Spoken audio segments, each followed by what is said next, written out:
అందరికీ నమస్కారం. ఈరోజు ఒక రైతు ఇబ్బందులు ఏ విధంగా ఉన్నాయి అంటే,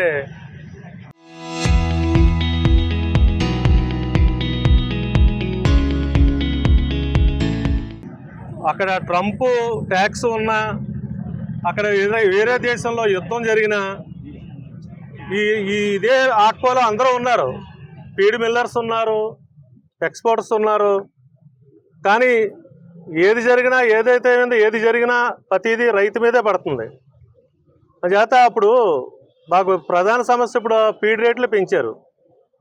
దానికి సాకాలు ఏం చెప్తున్నారంటే, సాక్ అది ఉన్న నిజమే, అది ఏం చెప్తున్నారు, రా మెటీరియల్ రేట్లు పెరిగినాయి అని చేత మేము ఫీడ్ పెంచుకోకపోతే మాకు లాస్ వస్తుంది, లాస్కి మేము బిజినెస్ చేయలేము అని ఫీడ్ మిల్లర్స్ చెప్తున్నారు.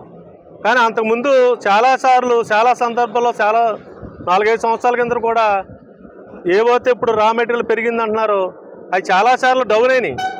ఆ డౌన్ అయినప్పుడు పోనీ రైతుకి కలిసి వస్తుంది కదా, పోనీ మేము ఫీడ్ రేటు తగ్గిస్తామని ఏ ఒక్క సందర్భం కూడా లేదు. గడిచిన 4-5 సంవత్సరాలు కానీ 10 సంవత్సరాలు కానీ ఈ అప్ అండ్ డౌన్స్ చాలాసార్లు జరిగినాయి రా మెటీరియల్ రేటు విషయంలో. అలా అని ఎప్పుడు కూడా ₹1 కూడా, కేజీ ₹1 కూడా ఈ మేత రేట్లో తగ్గించింది లేదు. అటువంటిది ఇప్పుడు పెరిగిందని ఇష్టసారం పెంచుకోవటం వల్ల రైతే ఇబ్బంది పడుతున్నాడు ఇక్కడ. కానీ ఈరోజు చాలా సంతోషంగా ఉంది. ఎందుచేతంటే రైతు లేనిదే ఈ ఫీడు డీలర్స్ లేరు, ఎక్స్పోర్టర్స్ లేరు. దీనికి సంబంధించిన రైతుకి సంబంధించిన యాక్వాకల్కి సంబంధించిన ఏ ఒక్కరికి కూడా అందరికీ లాసే. కానీ ఈరోజు ఏంటంటే స్వచ్ఛందంగా మేము చేస్తున్న ఈ నిరసనకి ఈ ఆక్వా సోదరులతో సమానంగా ఈ డీలర్స్ అసోసియేషన్ అందరూ స్వచ్ఛందంగా వాళ్ళే ఎక్కడ కూడా మీ షట్ట దింపకుండా వాళ్ళే మార్నింగ్ నుంచి షట్టర్లన్నీ దింపి సంఘీభావం తెలియపరుస్తున్నారంటే వాళ్ళకి హృదయపూర్వక నమస్కారాలు. ఈ డీలర్స్ అసోసియేషన్ వాళ్ళందరికీ, ఈ ఆక్వాకి సంబంధించిన అందరికీ కూడా నమస్కారాలు తెలియజేస్తూ రైతుని కాపాడు, సేవ్ ద రైతు, సేవ్ ద ఫార్మర్. ప్లీజ్ అందరూ కోఆపరేట్ చేసి, ఈ డీలర్స్ ఎలా కోఆపరేట్ చేశారో అలా ఎక్స్పోర్టర్లు, అలాగే ఫీడ్ మిల్లర్స్ అసోసియేషన్ అంతా కలిపి ఈ ఆక్వాను ఆదుకుంటారని ఆశిస్తూ సెలవు తీసుకుంటున్నాను. మీడియా మిత్రులందరికీ నమస్కారం. మరి ఈరోజు రాష్ట్ర వ్యాప్తంగా ఉన్నటువంటి ఆక్వా రైతులందరూ రాష్ట్ర ఆక్వా రైతు సంఘం పిలుపు మేరకు ఇవాళ స్వచ్ఛందంగా మరి ఫీడ్ షాపులు కానీ, అలాగే రైతుల యొక్క పట్టుబడులు కానీ నిలిపివేయడం జరిగింది. ఇంకేదంటే మా ఆవేదనని ఈ రకంగా నిరసన రూపంలో మేము ప్రభుత్వానికి తెలియజేస్తున్నాం. కారణం ఏమిటంటే ముడి సరుకులు పెరిగినాయి అన్నటువంటి నెపంతో ఫీడ్ ధరలు విపరీతంగా పెంచారు. మరి అప్సరా చట్టం అనేది సాక్షాత్తు గౌరవ ముఖ్యమంత్రి గారు అయినటువంటి నారా చంద్రబాబు నాయుడు గారి సమక్షంలో ఒక రేటు ఒప్పందానికి వచ్చి ఆ ఒప్పందాన్ని అమలు చేయని కారణంగా ఇవాళ మేము ఆక్వా రైతులందరూ కూడా రోడ్డెక్కి నిరసన వ్యక్తం చేస్తున్నాం. మరి ఈ యొక్క బంద్కి స్వచ్ఛందంగా ఆక్వా డీలర్స్ అంటే ఫీడ్ డీలర్స్ కానీ, అలాగే ఆక్వాకి సంబంధించిన ఏ ఉత్పత్తులైనా సరే అందరూ కూడా స్వచ్ఛందంగా మేము రైతులకు మద్దతుగా మా షాపులు మూసేస్తున్నామని చెప్పేసి వారి నిరసన రూపంలో వీళ్ళందరూ కూడా బంధుకు సహకరించినందుకు వారందరికీ కూడా రాష్ట్ర ఆక్వా రైతు సంఘం తరపున ధన్యవాదాలు తెలియజేసుకుంటూ సెలవు తీసుకుంటాం. రాష్ట్ర ఆక్వా సంఘం పిలుపు మేరకు నిరసన తెలియజేయడం నిమిత్తం ఆక్వా షాపులు అలాగే పట్టుబడులు బంధు పిలిపివ్వగా అందరూ కూడా ఎవరికి వారు దీన్ని బంద్ చేసి ఈ నిరసన తెలియజేస్తున్నారు.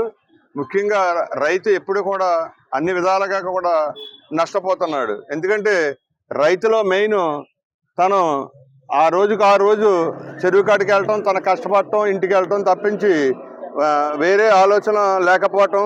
ఈ ఈవేళ అన్నిటికీ సబ్సిడీలు ఇచ్చిన ఈ రైతుకి ఏ విధమైన సబ్సిడీ ఇవ్వకపోవటం అన్ని విధాలా నష్టపోవడం జరుగుతుంది. ఈవేళ ఈ ఆక్వా రైతు, ఆక్వా చెరువులు అంటే ఈవేళ ఆక్వా ఇండస్ట్రీ కింద.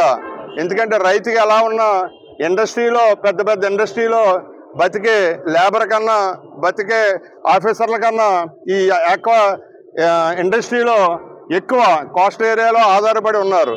దీనికి ప్రతి ఒక్కరు కూడా సపోర్ట్ ఇచ్చి ఈవేళ ఈ బంద్కి పాటించినందుకు చాలా మేము సంతోషం తెలియజేస్తున్నాం. ఇది గుర్తించి ఈ అప్సరా చట్టం ఉంది కాబట్టి అప్సరా చట్టానికి తెలియకుండా ఈవేళ మన ఫీడ్ మిల్లర్స్ కానీ, ఈవేళ ఎక్స్పోర్టర్స్ కానీ అప్సరాని పక్కన పెట్టి వాళ్ళ సొంత నిర్ణయంతో చేస్తున్నారు అంటే దీనికి వెనకాల గవర్నమెంట్ వాళ్ళకి సపోర్ట్ ఉందని అపోహతో కూడా మేము మాట్లాడటం జరుగుతుంది. ఈ విధంగా ఎప్పుడు కూడా ఏ పిలిపించిన రైతులందరూ ఐక్యతతో వస్తే ఈవేళ గవర్నమెంట్ కానీ ఈ ఆక్వా ఇండస్ట్రీ ఇవాళ అంటే ఫీడ్ మిల్లర్స్ కానీ ఎక్స్పోర్టర్లు కానీ దిగి వస్తారు. కాబట్టి ఆక్వా రైతులందరూ గమనించి ఇక ముందు దేనికైనా కలిసి రావాలని కోరటం జరుగుతుంది సార్. అందరికీ నమస్కారం అండి.